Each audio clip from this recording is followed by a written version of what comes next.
विद्यार्थी मित्रांनो, पुन्हा एकदा तुमच्या सर्वांचं मनपूर्वक ब्रेन ब्रशअप आयटीआय परिवारामध्ये हार्दिक स्वागत आहे. पेडच्या मुलांनी ट्रान्सफॉर्मर फुल एन्जॉय केलेला असेल.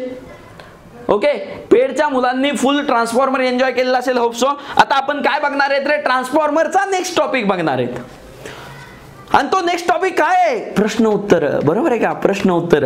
तुम्ही सगळा ट्रान्सफॉर्मर नोट्स काढलेले असतील, एकदम डिटेल मध्ये 3 पेज सिंगल पेज एकदम up to date calculation wise सोडवलेला असेल. सगळे फीचर तुमच्या हातात असतील, नोट्स तुमच्या हातात असतील आणि तुम्ही प्रश्न उत्तराला तयार असताल अशी मी आशा व्यक्त करतो. आणि आपला पहिला प्रश्न सुरू करतो. पेज नंबर 21.27 मधला पहिला प्रश्न. आणि प्रश्न मी एकदम चिल्लर आहेत. जर तुम्ही सगळा लेक्चर माझे जर ऐकले असतील तर तुम्हाला प्रश्न एकदम चिल्लर वाटणार आहे. कळतंय का? एक 15 ते 16 लेक्चर ट्रान्सफॉर्मर आहेत, ते सगळे बघा. मोठा टॉपिक आहे पण त्यामध्ये काहीच अर्थ नाही जर लेक्चर बघितले तर. ओके, ट्रान्सफॉर्मर हे कोणते यंत्र आहे? अरे पहिलाच टॉपिक, पहिलाच दिवस आणि पहिलाच ट्रान्सफॉर्मर हे स्थिर यंत्र आहे. कसलं यंत्र आहे? स्थिर यंत्र आहे. म्हणजे पहिल्या प्रश्नाचं ब उत्तर आलं. बघा काय काय फिरणारे स्थिर इलेक्ट्रॉनिक्स मॅग्नेटिक. बरोबर आहे का? ट्रान्सफॉर्मर हे, बरोबर आहे का? ट्रान्सफॉर्मर हे कसलं यंत्र आहे रे? स्थिर यंत्र आहे. कसलं यंत्र आहे?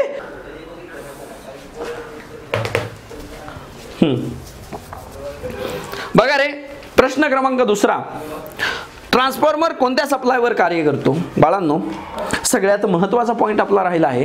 ट्रान्सफॉर्मरला डीसी सप्लाय दिला तर काय होईल? बरोबर आहे का? तुम्ही म्हणता की काय होईल? बरोबर आहे का? बाळांनो, तुम्हाला इलेक्ट्रोमॅग्नेटिक विद्युत चुंबकाचा नियम माहिती, फॅराडेज काय सांगतो? बरोबर आहे का? मला काहीतरी माझ्या चुंबकीय तत्वावर हा ट्रान्सफॉर्मर वर्क होतो. चुंबक कसले असतात रे? बदलणारे असतात. बरोबर आहे का? ह्या स्टॅटिकली इंड्युस्ड ईएमएफ आहे. कशाला? कसला इंड्युस्ड ईएमएफ आहे? स्टॅटिकली इंड्युस्ड ईएमएफ आहे. चुंबकीय रेषा. बरोबर आहे का? चुंबकीय रेषा. बरोबर आहे का? चुंबकीय रेषा कशा असतात? इथं बदलणाऱ्या असतात. आणि इथं कंडक्टर, वाहक काय असतो? वाहक तुमचा काय असतो रे? स्थिर असतो. तेव्हा तुमचा ईएमएफ किंवा ऊर्जा निर्माण होते प्रायमरी कडनं सेकंडरी मध्ये. बरोबर आहे का? हा नियम असतो. इकडे लक्ष दे बाळा, 2 मिनिट लक्ष दे. जर चुंबकीय रेषा पण बदलणाऱ्या नसतात, स्थिर असतील आणि बाळांनो वाहक बी स्थिर असेल तर तुमच्या ईएमएफ आउटपुटला एनर्जी येणार आहे का? नाही. हे आउटपुटला ऊर्जा येणार आहे का? ऊर्जा येत नाही. बरोबर आहे का? येत नाही. बरोबर आहे का? येत नाही. मग मला सांगा, जर मी म्हटलं मी चुंबकीय रेषा का बदलतात? तुमचा सप्लाय काय आहे? एसी आहे. बदलणारा सप्लाय असल्यावर चुंबकीय रेषा पण काय होतात रे? बदलतात. आणि जर हा बदलणारा सप्लाय म्हणजे कसला सप्लाय रे बाळा?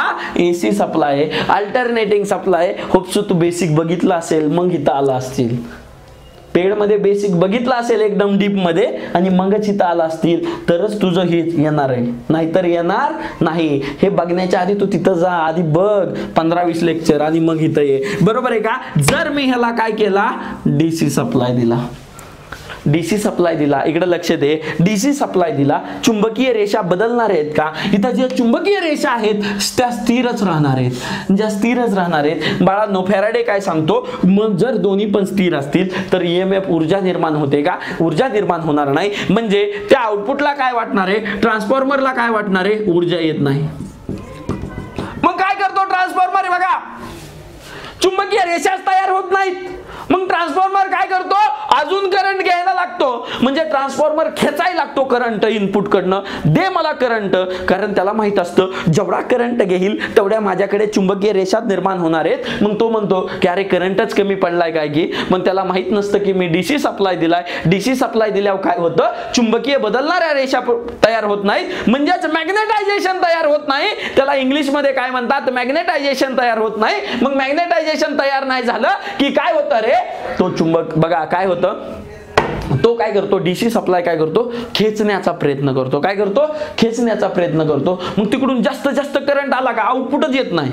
मग अजून जास्त जास्त करंट जर खेचला गेला, जास्त जर करंट त्या वाइंडिंगने खेचला गेला, तुमच्या केबलची कॅपॅसिटी 2 एम्पियर असेल आणि त्यातनं तुम्ही 10 एम्पियर पाठवलं बाळांनो तर जळणार आहे. मग त्यामुळं जर जास्त जास्त करंट जर खेचला गेला तर तुमचा ट्रान्सफॉर्मर एक वेळ अशी येईल की काय होईल रे?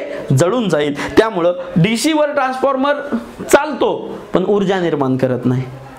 पण जर तुम्हाला जास्त करंट ड्रॉन केला त्याने तर काय होतो रे, जळतो. म्हणजे ट्रान्सफॉर्मर हा फक्त कशावर चालतो, AC सप्लायवर चालतो. कशावर चालतो, AC सप्लायवर, DC वर चलत नाही. का, ऊर्जाच निर्माण करत नाही. म्हणजे चलतो म्हणतात का, नाही. बरोबर आहे का, जिथं ऊर्जा निर्माण होते तिथंच ट्रान्सफॉर्मर चालतो असं म्हणतात. ओके, नेक्स्ट रे, ट्रान्सफॉर्मर कोणत्या तत्वावर काम करतो.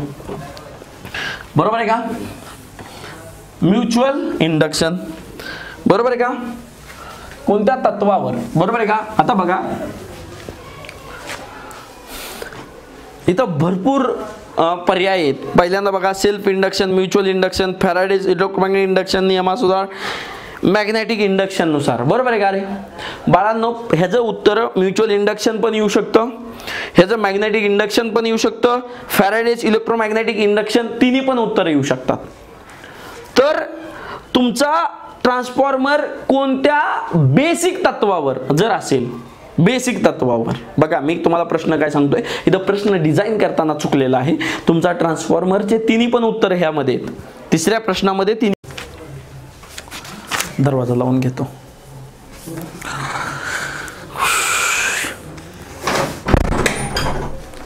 बघा रे, प्रश्न क्रमांक 14, ट्रान्सफॉर्मरचे कार्य कोणते. बघा ट्रान्सफॉर्मरचं कार्य कोणते, त्यामध्ये वेगवेगळे कार्य आहे ट्रान्सफॉर्मरचे. त्यामध्ये बघा ऑप्शन मध्ये काय आहे, फ्रिक्वेन्सी कमी जास्त करणे. ट्रान्सफॉर्मर फ्रिक्वेन्सी बदलतो का, नाही. ट्रान्सफॉर्मर काय, फ्रिक्वेन्सीचा स्थिर डिव्हाइस आहे. पॉवर कमी जास्त करतो का, नाही. ट्रान्सफॉर्मर मध्ये पॉवर काय असते, दोन्ही साईडला प्रायमरी आणि सेकंडरीला काय असते, समान असते. बरोबर का. फ्रिक्वेन्सी व पॉवर न बदलता व्होल्टेज कमी जास्त करणे. बरोबर आहे का, बरोबर आहे. किंवा तुम्ही अजून एक म्हणू शकता, नेक्स्ट फ्लक्स कमी जास्त करणे. बघा ट्रान्सफॉर्मरच्या विशेषता तुम्ही जर बघितल्या, ट्रान्सफॉर्मर पॉवर काय असते, समान असते, पॉवर समान असते. फ्रिक्वेन्सी काय असते रे बाळांनो, फ्रिक्वेन्सी समान असते. फ्लक्स काय असतात, समान असतात किंवा फ्लक्स स्थिर असतात, म्हणून त्यांची व्हॅल्यू काय असतात, नेचर चेंजिंग असतं, पण त्यांचं मॅग्नेट्यूड 1 2 3 असं जे मॅग्नेट्यूड असतं ते काय असतं रे, स्थिर असतं. आणि बघा व्होल्टेज काय असतं, बदलत असतं. आणि करंट कसा असतो, बदलता असतो. बरोबर आहे का. हे दोन क्वांटिटी काय असणार, बदलत्या असतात. म्हणजे तुम्हाला व्होल्टेजच्या ऐवजी जर करंट मी डिझाईन करताना केलं असतं तर तो ऑप्शन म्हणजे क तुमचा पर्याय क्रमांक क, फ्रिक्वेन्सी व पॉवर न बदलता व्होल्टेज कमी जास्त करणे हे ट्रान्सफॉर्मरचं काय आहे, मुख्य काम आहे. बरोबर आहे का रे. पाचवा प्रश्न,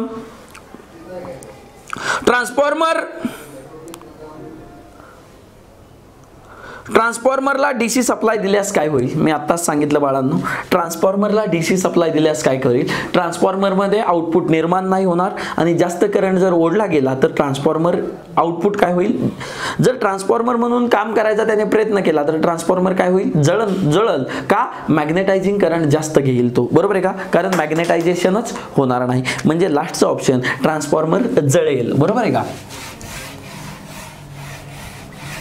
बघा ट्रान्सफॉर्मर प्रायमरी व सेकंडरी वाइंडिंग कशा असल्या पाहिजेत. बघा ट्रान्सफॉर्मरच्या प्रायमरी आणि सेकंडरी वाइंडिंग तुम्ही ट्रान्सफॉर्मर काढता. बरोबर आहे का रे.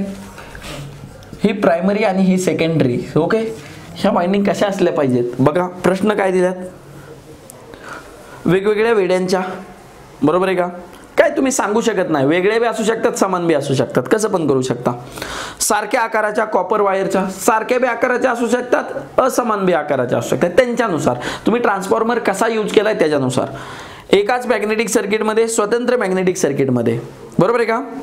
स्वतंत्र मॅग्नेटिक सर्किटमध्ये एकाच, आणि स्वतंत्र आणि एकच आहे बाळांनो, ते ऑप्शन चुकलेले आहेत. बघा ह्या दोन आहेत, त्या काय आहेत, एकाच मॅग्नेटिक सर्किटमध्ये असल्या पाहिजेत. आणि ह्या दोन्ही एकामेकांसोबत कशा जोडलेल्या आहेत, मॅग्नेटिकली जोडलेल्या आहेत. कशात जोडलेल्या आहेत, मॅग्नेटिकली जोडलेल्या आहेत. बघा आणि कशा आहेत ह्या एकाच मॅग्नेटिक. बघा इथल्या फ्लक्स जाऊन इथं कट होतात आणि परत रिव्हर्स येतात, बरोबर आहे का. म्हणजे ह्यांचं जे सर्किट आहे, जे मॅग्नेटिक चुंबकीय क्षेत्र आहे ते काय आहे, स्वतंत्र चुंबकीय क्षेत्र आहे किंवा एकच चुंबकीय क्षेत्र आहे असं मी म्हणेन, बरोबर आहे का. म्हणजे ह्याच्यामध्ये 6व्यामध्ये क आणि ड दोन्ही पण बरोबर ऑप्शन आहेत, बरोबर आहे का. ह्याच्यामध्ये काही चुका आहेत बाळांनो, अभ्यास करताना नीट लक्ष देऊन करत जावा, कारण भरपूर पुस्तकामध्ये ह्या पण चुका आहेत प्रश्न उत्तरांमध्ये. ट्रान्सफॉर्मरच्या कोअरसाठी कोणते मटेरियल यूज केले जाते. बघा सगळ्यात महत्वाचं CRGO, cold rolled grain orientation silicon steel. हे पण बघा हे आहे का, कास्ट स्टील नाही. Hot rolled grain oriented steel नाही. हॉट पण इथं त्यांनी ऑप्शन देताना चुकीचा दिलाय बरं का, हे लक्षात ठेवा. Cold rolled grain oriented steel बरोबर आहे, बरोबर आहे का. CRGO हे आपण सगळ्यात आता जे ॲडव्हान्स ट्रान्सफॉर्मर आहेत त्यामध्ये वापरतो, आणि लास्ट आहे माइल्ड स्टील, हे पण वापरत नाही. हॉट आणि कोल्ड मध्ये त्यांनी ऑप्शन हॉट दिलंय, हॉट हा वापरत नाहीत. कोणता वापरतात, कोल्ड, CRGO. ओके, काही डिफिकल्टी. बघा काही ऑप्शन चुकीचे आहेत तिथं, ते लक्षात घेणं भरपूर महत्त्वाचं आहे. ट्रान्सफॉर्मर चुंबकीय मंडळाची फ्लक्स डेन्सिटी उच्च पाहिजे असेल तर कोणत्या मटेरियलचा वापर केला जातो, बरोबर आहे का. फ्लक्स डेन्सिटी म्हणजे Bmax, बरोबर आहे का. फ्लक्स डेन्सिटी म्हणजे Bmax, बरोबर आहे का. B फ्लक्स भागिले A ही जर जास्त पाहिजे असेल बाळांनो, तर तुम्हाला काय पाहिजे रे, मॅग्नेटिक मटेरियलचे टाईप आहेत, बरोबर आहे का. मग बघा कोबाल्ट हा फेरोमॅग्नेट आहे, बरोबर आहे का. त्याची फ्लक्स डेन्सिटी काय असते, कमी असते. कास्ट आयर्न त्याची पण कमी असते. सगळ्यात चांगला कोणते आहेत बघा, सगळ्यात चांगला CRGO, त्याच्यानंतर सिलिकॉन स्टील, त्यानंतर सिलिकॉन, त्यानंतर कास्ट आयर्न. हे असं प्रकार आहे. सगळ्यात जास्त फ्लक्स डेन्सिटी यांची बघा चढत्या क्रमाने हा सगळ्यात जास्त फ्लक्स डेन्सिटीच्या घनता, त्यानंतर हा, त्यानंतर हा, त्यानंतर हा, त्यानंतर कोबाल्ट तुमचे जे काय आहेत ते सगळे खाली, बरोबर आहे का. अशा प्रकारे तुमचं विवरण केलेलं आहे. काय फ्लक्स डेन्सिटी CRGO ची चांगली, सगळ्यात नंतर स्टील, त्यानंतर सिलिकॉन, बरोबर आहे का, सिलिकॉन स्टील, बरोबर आहे का. बघा फेरो कोबाल्ट नाही. कास्ट आयर्न म्हणजे सगळ्यात खाली आहे, तो पण नाही. Soft steel, grey cast iron पण नाही. आणि सॉफ्ट स्टील म्हणजेच सिलिकॉन स्टील. सॉफ्ट स्टील म्हणजेच काय, सिलिकॉन स्टील. ओके, काही डिफिकल्टी. हां, ट्रान्सफॉर्मर एका कॉइलची पॉवर दुसऱ्या कॉइलमध्ये, पुढचा क्वेश्चन बघा 9वा, ट्रान्सफॉर्मरमध्ये एका कॉइलची पॉवर दुसऱ्या कॉइलमध्ये कशी ट्रान्सफर होते. एका कॉइलची ट्रान्सफर बघा, एका कॉइलची पॉवर दुसऱ्या कॉइलमध्ये कशी ट्रान्सफर होते रे, मॅग्नेटिकली, बरोबर आहे का. इकडून इकडे चुंबकीय रेषा जातात आणि कट होतात, आणि कशी, मॅग्नेटिकली. आहे का, इलेक्ट्रिकली आहेत का, हे दोघांमध्ये इलेक्ट्रिकल कनेक्शन आहे का, नाही. दुसरा ऑप्शन बघा इलेक्ट्रोमेकॅनिकली. इलेक्ट्रोमेकॅनिकली म्हणजे काय, मेकॅनिकल प्लस किंवा फिरून काहीतरी मुवमेंट होऊन, आहे का, नाही. मॅग्नेटिकली हा चुंबकीय होती, बरोबर आहे, ऑप्शन नंबर क बरोबर आहे. आणि इलेक्ट्रोस्टॅटिकली ही कॅपॅसिटर मध्ये होते. कशामध्ये होते, कॅपॅसिटर मध्ये. म्हणजे इकडे चार्ज स्टोअर होतात, बरोबर आहे का. इलेक्ट्रोस्टॅटिकल म्हणजे कंडेन्सर, तुम्ही माझा बघितला असेल तर तुम्हाला माहित असेल, नसेल बघितला तर जाऊन बघा. ओके, हे तुम्हाला कळालं. क्वेश्चन नंबर 9 पर्यंत आपण डिस्कशन केलेलं आहे बाळांनो. हळूहळू नोट्समध्ये ह्या पॉईंट काही जे राहिलेले आहेत ते अपडेट करत चला, कारण हे तुम्हाला महत्त्वाचे पॉईंट आहेत. आणि ट्रान्सफॉर्मर जर पूर्ण बघितला असेल नोट्स, तर सगळे प्रश्न हे ट्रान्सफॉर्मरच्या नोट्समधनं आहेत. ओके, होप सो तुम्हाला हे सगळं कळतंय. बघा रे, ट्रान्सफॉर्मर उपयोगी कशाची किंमत बदलण्यास केलं जातो. ट्रान्सफॉर्मर मध्ये मी सांगितलं आताच पहिल्याच क्वेश्चन मध्ये, तुम्ही व्होल्टेज बदलू शकता किंवा करंट बदलू शकता. ह्या दोन्हीपैकी कोणतंही एक तुम्ही बदलू शकता किंवा दोन्ही पण बदलतात, बरोबर आहे का. फ्रिक्वेन्सी, पॉवर फॅक्टर हा समान असतो ट्रान्सफॉर्मर मध्ये, तो बदलत नाही. तो काय आहे, व्होल्टेज. आणि पॉवर फॅक्टर कोणती मोटर बदलते, पॉवर फॅक्टर ही सिंक्रोनस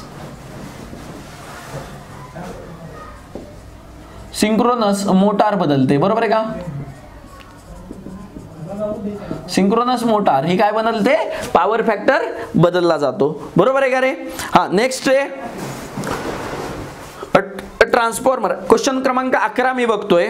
ट्रान्सफॉर्मरच्या वाइंडिंग मध्ये निर्माण होणारा ईएमएफ कशावर अवलंबून असतो? बघा ट्रान्सफॉर्मर मध्ये निर्माण होणारा ईएमएफ बरोबर आहे का? ईएमएफ कोणकोणत्या गोष्टीवर अवलंबून असतो? E = N/dt बरोबर आहे का? ईएमएफ म्हणजे हा असतो. ईएमएफ कशावर? टर्न्सवर, म्हणजे किती वेढे मारलेत, वेढे, आणि काय किती फ्लक्स तुमच्या काय होतात, बदलतात. बदलणाऱ्या फ्लक्स दोन गोष्टींवर अवलंबून आहे. बदलणाऱ्या चुंबकीय रेषा बरोबर आहे का?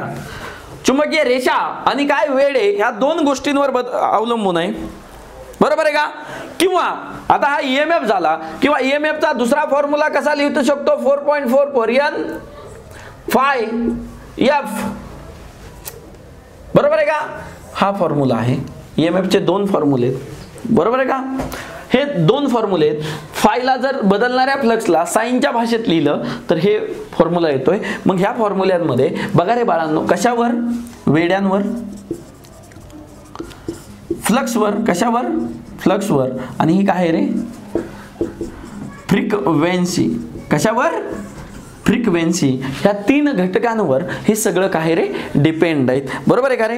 फ्रिक्वेन्सी, फ्लक्स व वाइंडिंगचे वेढे यावर डिपेंड आहे. आणि तुम्हाला जर असं विचारलं, कधी कधी हे पण विचारू शकतात, वेढे किंवा बदलणाऱ्या चुंबकीय रेषा. बदलणाऱ्या जर नसेल तर तुम्हाला हे ऑप्शन असेल. बदलणाऱ्या म्हणजे काय असतात? फ्लक्स आणि फ्रिक्वेन्सीचं टाइम. 1/टाइम म्हणजे फ्रिक्वेन्सी आणि फ्लक्स. 1/टाइमला बदलणार म्हणजे 1/टाइम, त्याला काय लिहिलंय? फ्रिक्वेन्सी लिहिलंय बरोबर आहे का? आणि फ्लक्सचं व्हॅल्यू तशीच लिहिली आहे बरोबर आहे का? हे किंवा हे दोन्ही पैकी उत्तर असू शकतं. पण तिथं काय पाहिजे? बदलणाऱ्या नसतील तर वेढे, फ्लक्स आणि फ्रिक्वेन्सी. ओके, हे सेपरेट करून लिहिलेलं आहे. तो होप सो तुम्हाला हे इक्वेशन मी लिहून दिलेलं आहे. तुम्ही सगळ्यांनी हे इक्वेशन तुमच्या नोट्समध्ये असेल. प्रश्न क्रमांक बाळांनो 12 बघा, सगळ्या चॅप्टरचा रिव्हिजन होतीये, तुम्ही प्रश्न उत्तर सोडवताय. त्यामुळे प्रश्न उत्तर सोडवताना वही आणि पेन असणं मला वाटतं की तुमच्याकडे एकदम आवश्यक आहे, ट्रान्सफॉर्मर जेव्हा सोडवत असताल बरोबर आहे का रे बाळांनो? प्रश्न क्रमांक 12, ट्रान्सफॉर्मर प्रायमरी व सेकंडरी दोन्ही मध्ये दर वेड्यांमध्ये निर्माण होणारा ईएमएफ चे सूत्र काय? बघा, दर वेढा म्हणजे प्रत्येक वेड्यामध्ये बरोबर आहे का? प्रायमरीचा जर E1 झाला 4.44 N1 F5 बरोबर आहे का? हा ईएमएफ आहे.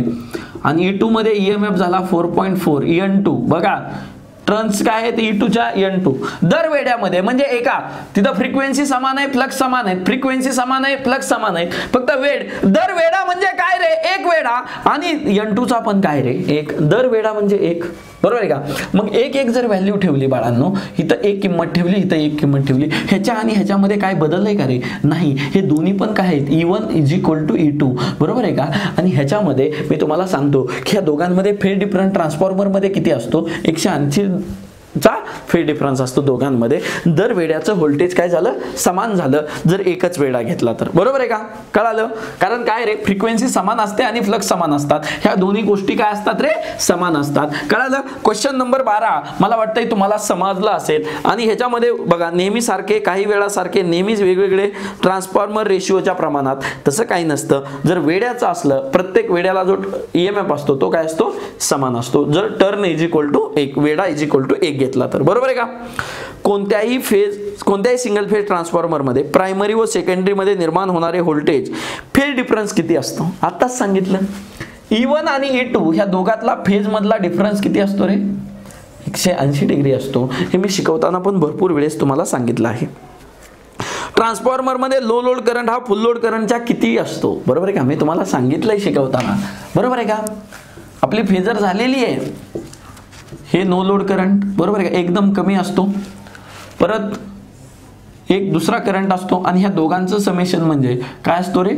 फुल लोड करंट असतो. हा काय झाला? फुल लोड करंट झाला बरोबर आहे का रे? हा म्हणजे नो लोड. बघा ह्याचे रेश किती आहे आणि ह्याच्या ही किती आहे रे? हा ह्याच्या 1 ते 3% बरोबर आहे का? 1 ते 3% म्हणजे एकदम कमी करंट असतो बरोबर आहे का रे? बरोबर आहे का? 1 ते 3% किंवा 1 ते 5% कोण म्हणतं. पण तुम्हाला ऑप्शन मध्ये दिलेलं आहे 1 ते 3%. नो लोड करंट हा 1 ते 3% असतो. आणि मी तुम्हाला अजून सांगतो, नो लोड करंटचा जो पॉवर फॅक्टर असतो तो कमी असतो बरोबर आहे का? नो लोड कंडिशनला जो पॉवर फॅक्टर असतो ट्रान्सफॉर्मरचा तो कमी असतो. का रे, जो मॅग्नेटायझिंग करंट असतो आय म्यू हा जास्त असतो IW पेक्षा. हा करंट जास्त असला ह्याचा पॉवर फॅक्टर किती असतो नो लोडचा ट्रान्सफॉर्मरचा 0.2 to 0.3 लॅगिंग. काय असतो 0.2 to 0.3 लॅगिंग. कळलं? ही पण कन्सेप्ट तुमची क्लिअर झाली. नो लोडचा करंट कमी असतो बाळांनो. ओके, का तर मॅग्नेटायझिंग त्याला पहिला लोड नसल्यामुळे मॅग्नेटायझिंग करंट जास्त ड्रॉ करत नाही. जेवढा लोड तेवढा ट्रान्सफॉर्मर काय घेणार, करंट घेणार. लक्षात ठेवा. ट्रान्सफॉर्मर नो लोड करंटचे कार्य काय बघा. ट्रान्सफॉर्मरच्या नो लोड करंटचं काम काय, नो लोड करंटचं काम काय, दोन पॅरामीटर मध्ये जातो. बरोबर आहे का. बघा नो लोड करंट तुम्ही डायग्राम बघितले IW I म्यू. बरोबर आहे का. हा काय करतो रे, रेजिस्टिव्ह लॉस करतो. हा काय करतो, आयर्न लॉस करतो इथं. आणि हा काय करतो, मॅग्नेटायझिंग करंट करतो, मॅग्नेटिक फ्लक्स प्रोड्यूस करतो. ह्याचं काम काय, मॅग्नेटायझिंग करंट.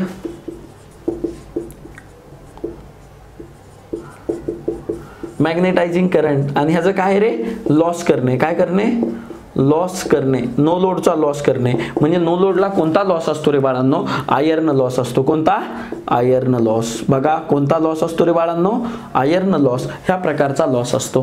कळतंय का. म्हणजे ट्रान्सफॉर्मर बघा प्रश्न क्रमांक आपण किती बघत होतो रे, 16.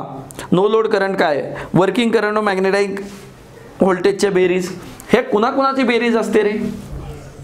हा करंट कोणता आहे, मॅग्नेटायझिंग करंट आहे. आणि हा करंट कोणता आहे, ऍक्टिव्ह करंट आहे. ह्या दोघांची जर बेरीज केली तर काय येतो रे, नो लोड करंट येतो. पण कसली बेरीज रे, साधी बेरीज का नाही, फेजर बेरीज. काय असते, फेजर बेरीज. बघा IW कंपोनंट इथं असतो I म्यू. तुम्ही जर वही उघडून बघितली तर ह्या दोघांची बेरीज म्हणजे काय असतं रे, नो लोड करंट असतो. बरोबर आहे का. वर्किंग करंट व मॅग्नेटायझिंग करंटची वजाबाकी नाही. वर्किंग करंट व मॅग्नेटायझिंग करंटची बेरजा एवढा. बरोबर आहे. ह्या दोघांची काय असते, बेरजा एवढा नो लोड करंट असतो. बरोबर आहे का.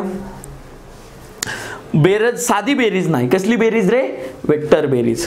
अरे साधी बेरीज नाही तुम्ही करू शकत. ह्या दोघांची कसली बेरीज आहे, वेक्टर बेरीज आहे. बरोबर आहे का. मॅग्नेटायझिंग करंट आणि ऍक्च्युअल करंट किंवा ऍक्टिव्ह करंट ह्या दोघांची काय रे, बेरीज. बरोबर आहे का. पण कसली, वेक्टर बेरीज. Okay. Question number 17. Transformer secondary जेव्हा लोड जोडलेला असतो तेव्हा म्युच्युअल फ्लक्सच्या किमतीत काय परिणाम होतो.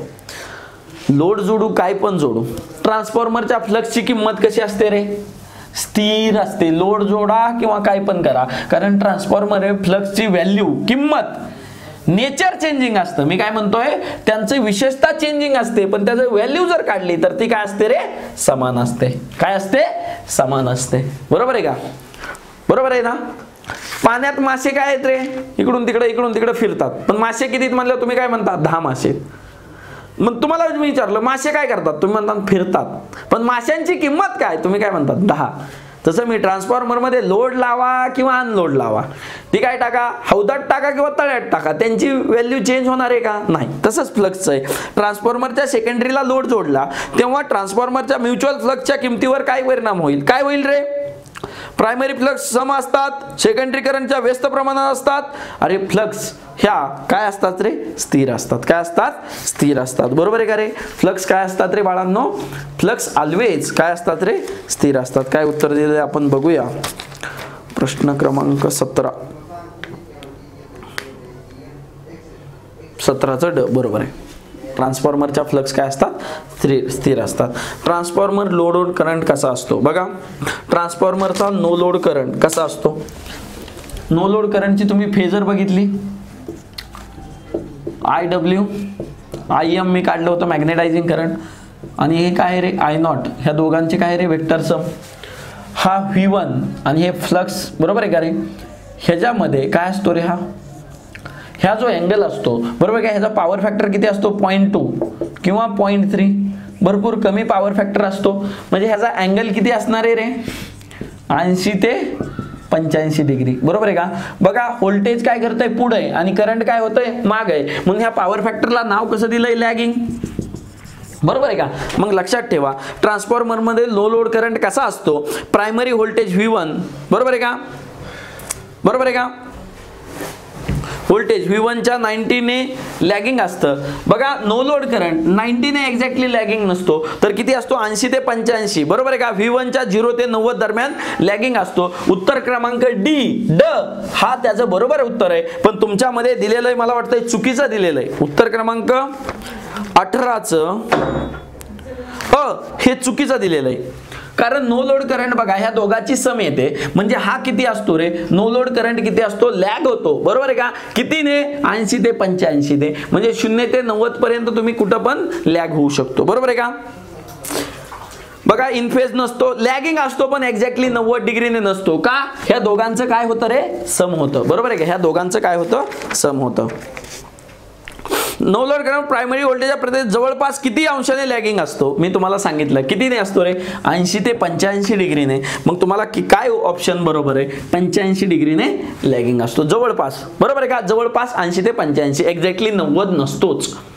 जर आयडियली विचारलं, आयडियली तर 90 डिग्री तुम्ही लिहू शकता. मला वाटतं वरचा क्वेश्चन 18वा ती ideally transform no load current कसा असतो, पण आयडियली विचारलं नाही तर तुम्ही ते ऑप्शन नंबर ड जो आहे ना तो एकदम बरोबर आहे.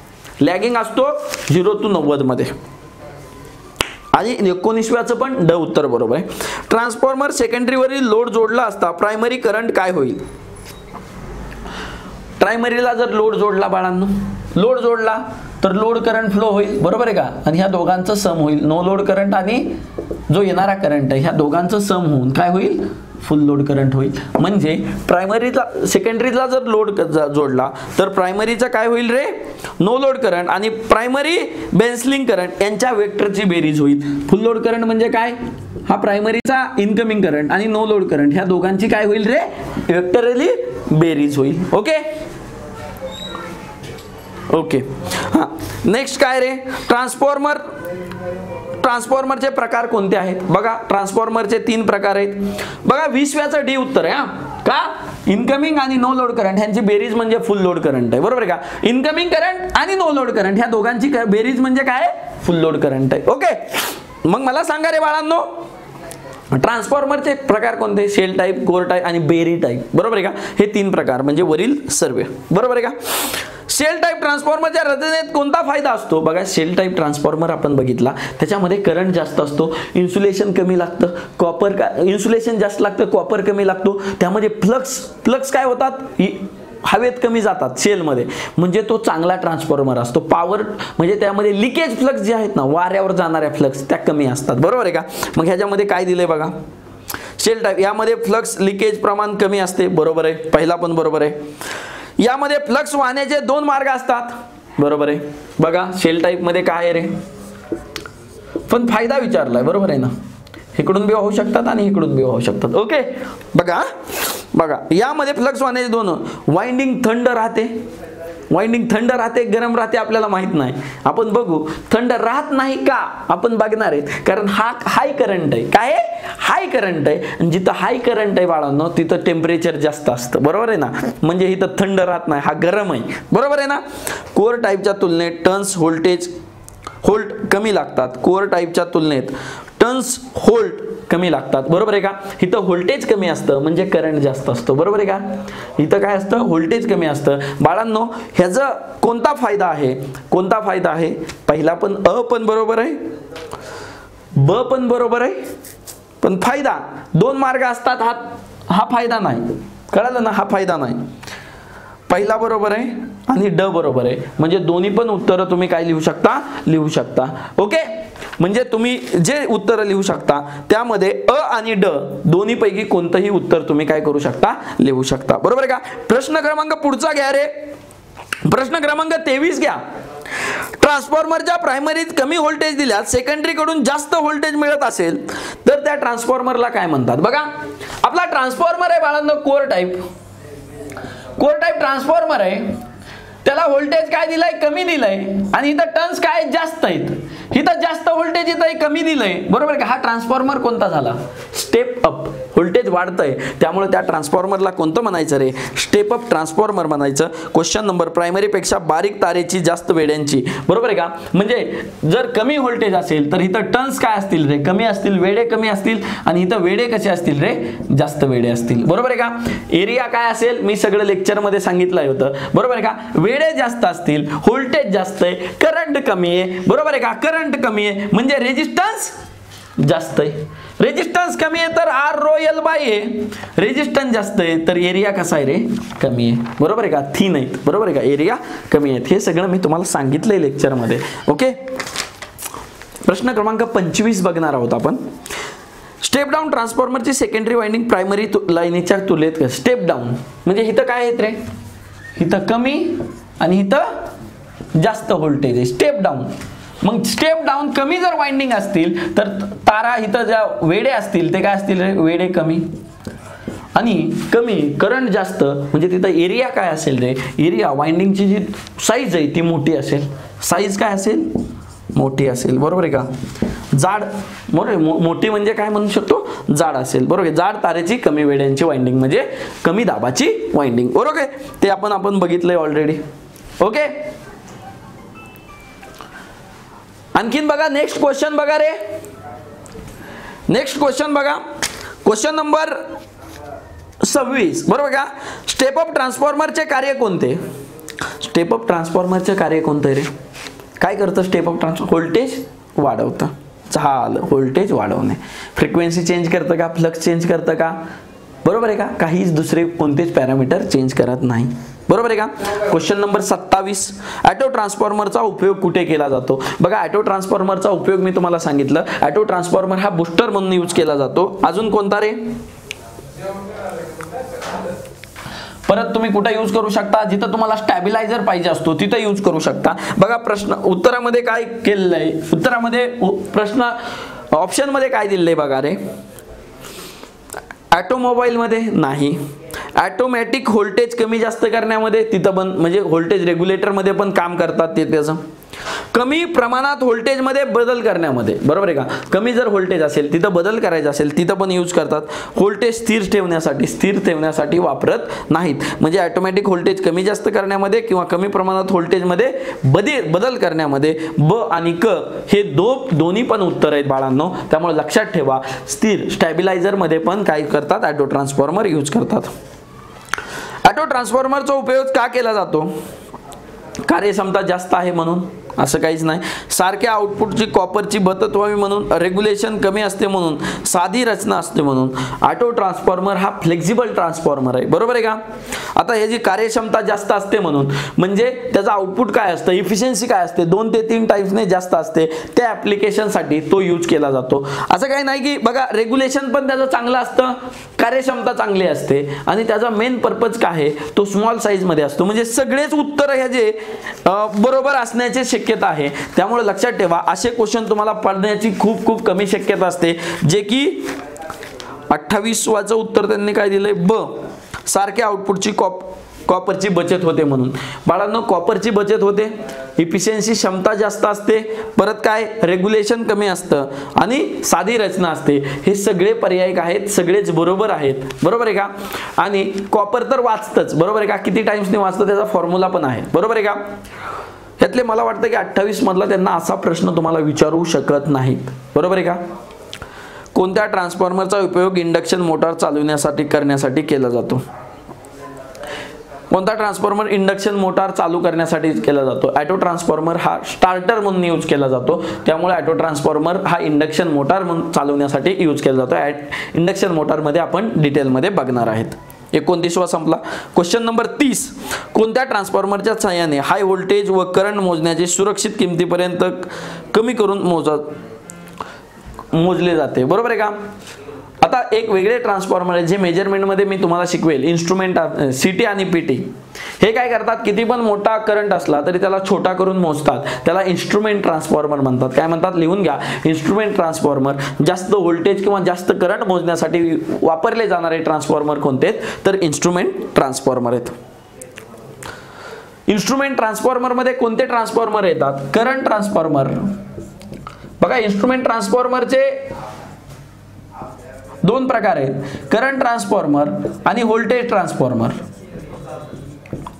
त्यालाच इंग्लिश मध्ये म्हणतात सीटी करंट ट्रान्सफॉर्मर आणि पोटेन्शियल ट्रान्सफॉर्मर त्यालाच म्हणतात पीटी. हे दोन प्रकार आहेत. करंट ट्रान्सफॉर्मर हा कशासाठी, करंट मोजण्यासाठी वापरला जातो आणि व्होल्टेज ट्रान्सफॉर्मर काय केला जातो, व्होल्टेज मोजण्यासाठी. म्हणजे जास्त करंट असेल त्याला कमी करंट मध्ये कन्वर्ट करून मोजण्याचं काम करंट ट्रान्सफॉर्मर करतो. व्होल्टेज ट्रान्सफॉर्मर काय करतो, जास्त व्होल्टेज असेल तर त्याला कमी करून मोजण्याचं काम हे कोण करतो, व्होल्टेज ट्रान्सफॉर्मर करतो. हे तुम्हाला दोन नोट लिहून घ्या, मेजरमेंट मध्ये ते आणखीन रिपीट होईल. बरोबर का. ट्रान्सफॉर्मर मध्ये कोर लॅमिनेट का केला जातो, का रे, ईडी करंट रिड्यूस करण्यासाठी किंवा कोर लॉस कमी करण्यासाठी. कोणता लॉस, बरोबर का. लॅमिनेट का केला जातो, ईडी करंट किंवा कोर लॉस. बरोबर का.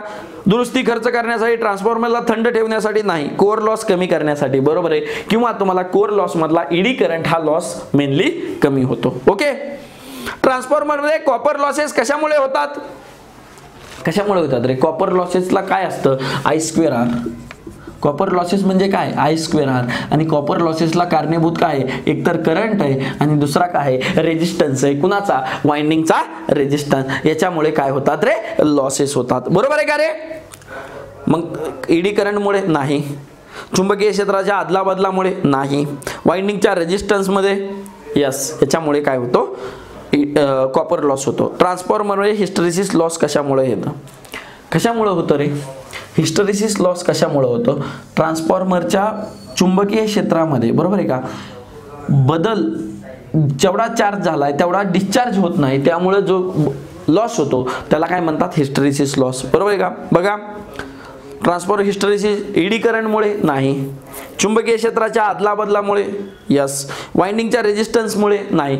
कशामुळे होतं, चुंबकीय क्षेत्राच्या आदला बदलामुळे, चार्ज डिस्चार्ज, चार्ज डिस्चार्ज, याच्यामुळे काय होतो, हिस्टरेसिस लॉस होतो. Question number 35. ट्रान्सफॉर्मर मध्ये ईडी करंट लॉस कोणत्या भागात होतो, बरोबर आहे का. ईडी करंट लॉस कोणत्या भागात होतो रे, कोणत्या भागात होतो, ईडी करंट किंवा हिस्टरेसिस लॉस एकाच भागात होतात, दोन्ही पण एकाच भागात होतात. जिथं कोर असतो, तुमचा हा कोर आहे, त्या भागात काय होतात रे, ईडी करंट लॉस होतात किंवा हिस्टरेसिस लॉस तिथेच. जे लॉस होतात ते काय असतात, कॉपर लॉस होतात. आणि आयर्न लॉस हे कशामध्ये होतात, कोर मध्ये होतात. म्हणजे ईडी करंट असू द्या, हिस्टरेसिस असू द्या, कुठं होतात, हे होतात. ट्रान्सफॉर्मरची क्षमता किती असते रे, मी तुम्हाला सांगितलं ट्रान्सफॉर्मरची इफिशियन्सी ही किती असते रे, 95 to 98% असते. कोणत्या ट्रान्सफॉर्मरची, पॉवर ट्रान्सफॉर्मरची, किंवा 90% पुढे. बरोबर आहे का. सर्वात जास्त एसी मशीन मध्ये क्षमता किंवा सगळ्या मशीन मध्ये क्षमता कोणाची असते, ट्रान्सफॉर्मरची सगळ्यात जास्त असते. बघा का असते, का क्षमता जास्त असते. नेक्स्ट प्रश्न आहे ट्रान्सफॉर्मरची 37 नंबरचा प्रश्न आहे. ट्रान्सफॉर्मरची कार्यक्षमता एसी मशीनच्या तुलनेत का जास्त असते, का रे, ट्रान्सफॉर्मर मध्ये फिरणारा एकही पार्ट नाही, त्यामुळे तिथं विंडेज किंवा फ्रिक्शनल लॉस कमी असतो. बरोबर आहे का. कॉपर लॉसेस कमी असल्यामुळे नाही, आयर्न लॉसेस कमी असल्यामुळे नाही, आयर्न व कॉपर लॉस कमी असल्यामुळे नाही, फ्रिक्शन व विंडेज लॉस होत नसल्यामुळे. बघा जेव्हा एखादी मशीन फिरते तिथं कोणता लॉस असतो, विंडेज किंवा फ्रिक्शनल लॉस असतो. तो जर झाला तर तुमची मशीन काय करते रे, जास्त लॉस दाखवते. पण ट्रान्सफॉर्मर मध्ये तसं नसतं. ट्रान्सफॉर्मरची कार्यक्षमता कोणत्या वेळी जास्त असते, कार्यक्षमता कधी, मॅक्सिमम कधी असते, जेव्हा आयर्न लॉस, बरोबर, सॉरी, कॉपर लॉस हा इक्वल टू काय असतो रे, आयर्न लॉस. मॅक्सिमम एफिशियन्सी कधी असते, कार्यक्षमता कधी असते, जेव्हा कॉपर लॉस हा काय असतो, आयर्न लॉसच्या बरोबर असतो. ही जर कंडिशन असली तर तुमच्या ट्रान्सफॉर्मरची कार्यक्षमता काय असते रे, जास्त असते. मी भरपूर वेळेस ओरडून हा टॉपिक तुम्हाला काय सांगितलेला आहे. Copper loss is equal to जर लॉस इज इक्वल टू जर आयर्न लॉस असेल तर तुमच्या ट्रान्सफॉर्मर मध्ये काय असेल रे, तुमची मॅक्सिमम कार्यक्षमता असेल. आणि कोणत्या लोडला असेल हे जर विचारलं तर अंडर रूट मध्ये आयर्न लॉस कोणत्या लोडला असेल डिवाइडेड बाय कॉपर लॉस. हे जर दोघांचा भागाकार केला आणि त्याचं जर उत्तर आलं ते म्हणजे काय असतं रे बाळांनो, ते जे असतं ते तुमचं कोणत्या लोडला असेल. बरोबर आहे का. बघा एका ट्रान्सफॉर्मरला, बघा पुढचं गणित काय आहे, गणिताच्या स्वरूपात दिलेलं आहे बाळांनो. आपण सगळे प्रश्न एकदम डिटेल मध्ये घेतो, टेन्शन घेऊ नका. प्रश्न क्रमांक 39. मला वाटतं 40 आणि 41ला दोघांना पण एकच नाव दिलं, 41 असू द्या. 39 ट्रान्सफॉर्मरला फुल लोडवरील कॉपर लॉसेस बघा, फुल लोड कॉपर लॉस फुल लोड बरोबर आहे का, किती येत रे 1000 वॅट बरोबर आहे का, बरोबर आहे का. त्या ट्रान्सफॉर्मरवरील लोड 80% कमी केला तर कॉपर लॉस काय होतील. त्या ट्रान्सफॉर्मरवरील 80% लोड काय केला, कमी करून लोड कमी करून 80% केला. लोड किती झाला रे बाळांनो, लोड 80% केला बरोबर आहे का. मग बाळांनो तुम्हाला काय सांगितलं, 80% केला म्हणजे एक लोड होता त्याला किती केलं रे 0.8 केलं. 80 केला म्हणजे काय केला 0.8 केला. मग मी तुम्हाला सांगितलं असतं फुल लोड कॉपर लॉस, आपला फॉर्म्युला आठवतोय का रे, काय असतं I² R बरोबर आहे का. म्हणजेच मी ह्याला म्हणतो x² बरोबर आहे का, x फ्रॅक्शन इंटू फुल लोड कॉपर लॉस बरोबर आहे का, x फ्रॅक्शन. आणि हा फ्रॅक्शन लोड काय आहे रे 80% केला म्हणजे 0.8 केला. जर 0.8 केला तर त्याचा वर्ग आणि 1000. बाळांनो मी भरपूर वेळेस हे उदाहरण घेतलेलं आहे. हाफ लोडला काढा, कोणत्याही लोडला काढा. 8 2 किती झाला रे 16 झाला, गुणुले 1000 झाला, 2 शून्याला 2 शून्य कटले म्हणजे किती झाला रे 160 वॅट. हे जे उत्तर असेल ते तुमचं उत्तर असेल. मला वाटतंय बघा इथं कसं केलंय त्यांनी देताना, कसं लिहिलंय 0.8 ला कसं केलंय 80/100 चा वर्ग इंटू 1000. हे जे पर्याय असेल ना बघा ह्याला फोडून लिहिलंय.